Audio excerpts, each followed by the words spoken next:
ಒಂದು ಗ್ರಾಮದಲ್ಲಿ ವಯಸ್ಸಾದ ಮನುಷ್ಯ ವ್ಯವಸಾಯ ಮಾಡ್ತಿದ್ರು. ಅವ್ರಿಗೆ 4 ಗಂಡು ಮಕ್ಕಳು. ಆ 4 ಮಕ್ಕಳು ದೊಡ್ಡವರೇ, ಆದರೆ ಒಂದು ಕೆಲಸನೂ ಮಾಡಲ್ಲ. ಅವ್ರ ಅಪ್ಪಗೆ ಹೆಲ್ಪ್ ಮಾಡೋಕೆ ಸಹ ವ್ಯವಸಾಯ ಮಾಡಲ್ಲ. ಕೆಲಸಕ್ಕೆ ಹೋಗಬೇಕು, ಹಣ ಸಂಪಾದನೆ ಮಾಡಬೇಕು ಅಂತ ಅವ್ರಿಗೆ ಯಾವತ್ತೂ ಅನಿಸೇ ಇಲ್ಲ.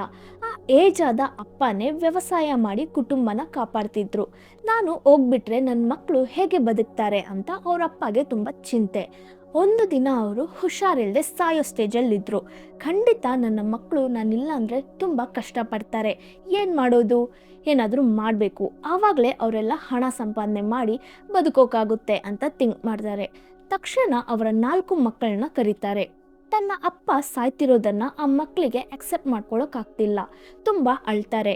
ಸೊ ಅವರ ಅಪ್ಪ ಹೇಳ್ತಾರೆ, ನಮ್ಮ ನೆಲದಲ್ಲಿ ಅಮೂಲ್ಯವಾದ ಟ್ರೆಷರ್ ಇದೆ, ಅದನ್ನ ಫೈಂಡ್ ಮಾಡೋವನೇ ತುಂಬ ಬುದ್ಧಿವಂತ, ಲೈಫ್ ಲಾಂಗ್ ರಿಚ್ ಆಗಿ ಅವನು ಬದುಕ್ತಾನೆ ಅಂತ ಹೇಳಿ ಸತ್ತೋಗ್ತಾರೆ.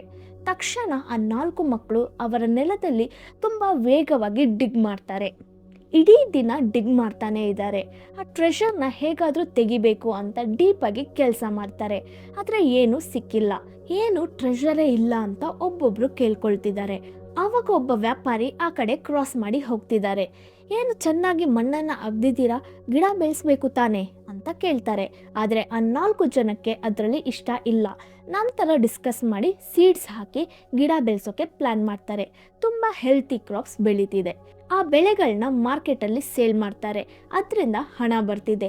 ಸೊ ಅವರ ಅಪ್ಪ ಕೊನೆಯದಾಗಿ ಹೇಳಿದ ಟ್ರೆಷರ್ ಅನ್ನೋ ಆ ಪದಾನೇ ಅವರ 4 ಲೇಜಿ ಮಕ್ಕಳನ್ನು ಕೆಲಸ ಮಾಡಿಸಿ ಓನಾಗಿ ಸಂಪಾದನೆ ಮಾಡೋ ಹಾಗೆ ಮಾಡಿದೆ.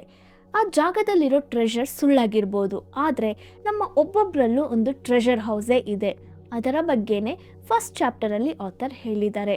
ಈ ಬುಕ್ನ ಫಸ್ಟ್ ಚಾಪ್ಟರ್ ಏನಂದರೆ the treasure house within you. ನಮ್ಮ ಮನಸ್ಸಿನ ಕಣ್ಣನ್ನು ಓಪನ್ ಮಾಡಿದ್ರೆ ಸಾಕು, ನಮ್ಮ ಸುತ್ತ ಬರೀ ಹಣದ ಮಳೆನೇ ಸುರಿಯುತ್ತೆ. ನಮ್ಮೊಳಗೆ ಒಂದು ಟ್ರೆಷರ್ ಹೌಸೇ ಇದೆ. ಆ ಟ್ರೆಷರ್ ನಮಗೆ ಸಂತೋಷ, ಸೆಲೆಬ್ರೇಷನ್ಸ್, ನಾವು ಇಷ್ಟಪಡೋ ಎಲ್ಲವನ್ನು ಕೊಡುತ್ತೆ. ತುಂಬ ಜನರಿಗೆ ಈ ಟ್ರೆಷರ್ನ ಬಗ್ಗೆ ಗೊತ್ತಿಲ್ಲ. ಆ ಟ್ರೆಷರಲ್ಲೇ ಕೌಂಟೇ ಮಾಡೋಕ್ಕಾಗದೆ ಇರೋ ಅಷ್ಟು ನಾಲೆಡ್ಜ್ ಆ್ಯಂಡ್ ಲಿಮಿಟ್ಲೆಸ್ ಪ್ರೀತಿ ಇದೆ. ನೀವು ನಿಮ್ಮ ಲೈಫಲ್ಲಿ ಏನೆಲ್ಲ ಬೇಕು ಅಂದ್ಕೊಳ್ತೀರೋ ಅದೆಲ್ಲವನ್ನು ಈ ಟ್ರೆಷರ್ ಹೌಸ್ ನಿಮಗೆ ಕೊಡುತ್ತೆ. ಒಂದು ಮ್ಯಾಗ್ನೆಟೈಸ್ಡ್ ಸ್ಟೀಲ್ ಪೀಸ್ ಅದರ ಕೆಪಾಸಿಟಿಗಿಂತ ಹೆಚ್ಚು ಭಾರನ ತಡೆಯುತ್ತೆ. ಆದರೆ ಮ್ಯಾಗ್ನೆಟೈಸ್ ಮಾಡದೇ ಇರೋ ಸ್ಟೀಲಿಂದ ಒಂದು ಸ್ಪಾಂಜ್ನ ಸಹ ತಡೆಯೋಕ್ಕಾಗಲ್ಲ.